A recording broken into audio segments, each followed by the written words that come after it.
Viewers, कैसे हैं आप लोग। स्वागत है आपका शेयर बाजार ज्ञान की एक और वीडियो में।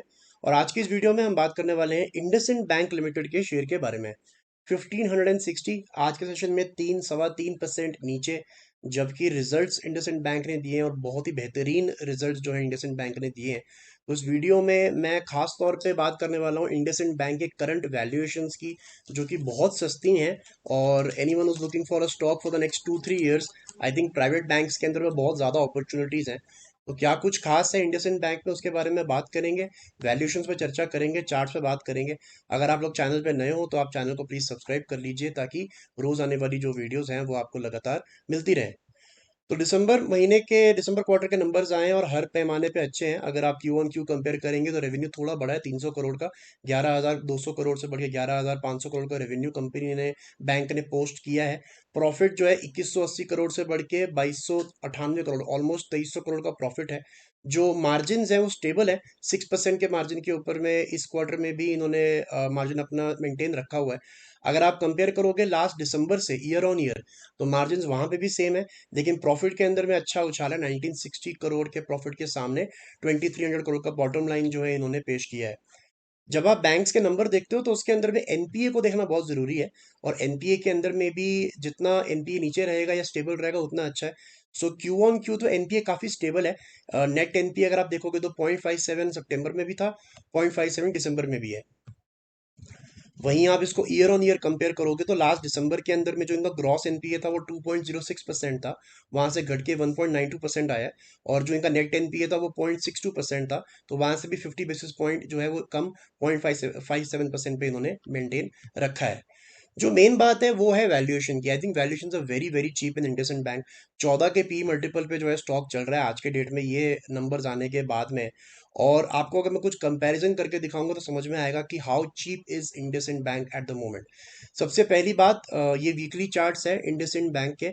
एक कैंडल एक हफ्ते को रिप्रेजेंट करती है। तो अगर हम इसका जो टॉप है, लास्ट 5 साल का जो टॉप इसका है, दैट इज अराउंड 2000 का इसने लेवल जो है छुआ था। और अगस्त और सितंबर 2018 के अंदर में, राइट। तो अगर आप उस टाइम के नंबर्स कंपेयर करोगे आज के नंबर्स के साथ में, तो आपको कॉन्ट्रास्ट जो है, मेजर कॉन्ट्रास्ट जो है समझ में आएगा। 2018 की जब हम बात करते हैं चार्ट्स की, तो हम उसके रेफरेंस में 2019 के नंबर्स ले लेंगे। तो उस टाइम पे कंपनी का जो प्रॉफिट था ना, वो था 3,300 करोड़ एक साल का, राइट। 3,300 करोड़ एक साल का।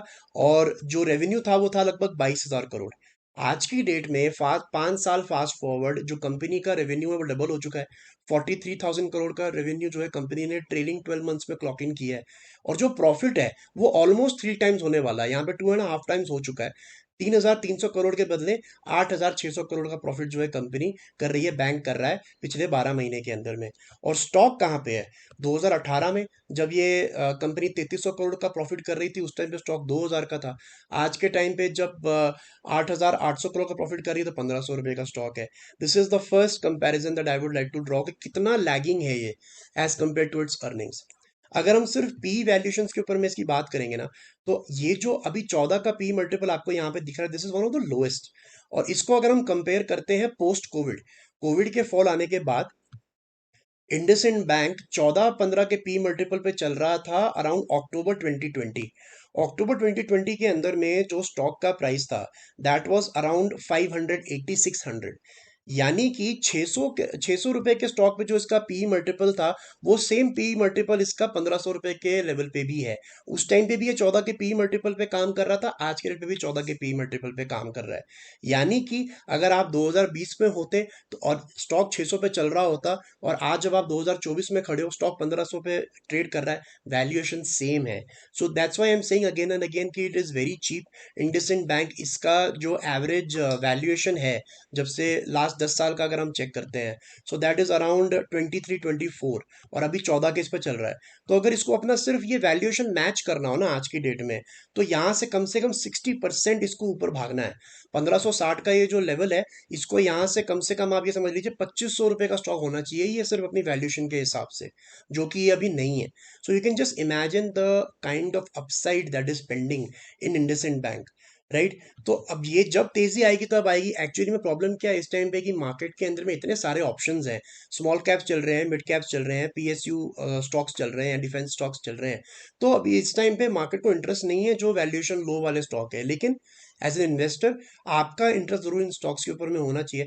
बिकॉज मैंने टाइम एंड अगेन ये बातें बताई हैं कि आप स्टॉक कब लेना ये फैसला आप कर सकते हो, स्टॉक कब चलेगा ये आपके हाथ में नहीं है। So you don't have to worry about that. तो that's why I think it's still a very good buy IndusInd for the long term. Long term से मेरा कहना है अगले 2-3 साल 4 साल के लिए ये जरूर आपको यहाँ से 60-70% का रिटर्न कमा के दे सकता है। बात करेंगे शॉर्ट टर्म में तो देखिए इसका एक रैली स्टार्ट हुआ था अप्रैल 2023 में अराउंड 1200 रुपए के लेवल से। तो आज की जो गिरावट है वो काफी गहरी है बिकॉज पिछले हफ्ते का लो इसने तोड़ दिया है। तो यहाँ से थोड़ी सी गिरावट जो है हो सकता है बढ़े, हो सकता है कंसोलिडेट करे। लेकिन ये जो रैली स्टार्ट हुई थी ना 1200 रुपए के लेवल से, वो अभी तक ओवर नहीं हुई है। बिकॉज इंडसइंड बैंक का एक बहुत अच्छा सपोर्ट है अराउंड द लेवल्स ऑफ 1520। जब तक ये 1520 के नीचे बंद नहीं होता तब तक इसकी जो ऑनगोइंग रैली है वो ओवर नहीं होगी। अब सवाल ये आ जाता है कई बार कि इतने अच्छे रिजल्ट्स हैं तो स्टॉक चला क्यों नहीं। तो देखिए रिजल्ट के दिन पे ज्यादा आपको दिमाग नहीं लगाना है। रिजल्ट के दिन पे जो स्टॉक के साथ में होता है वो होता है इसलिए बिकॉज रिजल्ट से पहले पोजीशंस बनी होती हैं और उसका एक इफेक्ट आपको देखने को मिलता है। जो आपको अच्छे कंपनीज अच्छे रिजल्ट्स दे रही हैं उनका आपको रिजल्ट डे पे ज्यादा फोकस नहीं करना है, क्योंकि कहानी जो है वो बात की है, लंबी कहानी है। So one day doesn't really make a difference. Yes, यहाँ पे गिरावट जरूर आई है और 1520 का एक अच्छा सपोर्ट भी है। गिरावट गहराएगी अगर 1520 टूटता है, जिसके चांसेस फिलहाल तो कम लग रहे हैं, but still we have to wait and watch in the coming days. तो दोस्तों ये था मेरा आज का video on IndusInd bank. I hope आपको लॉजिकल लेवल्स और वैल्यूएशन जो है खासतौर पे वो समझ में आ गई। कोई सवाल है आपका तो आप कमेंट सेक्शन में जरूर डालें। मैं मिलूंगा आपसे अपनी अगली वीडियो में, तब तक आप अपना ख्याल रखें। All the best guys.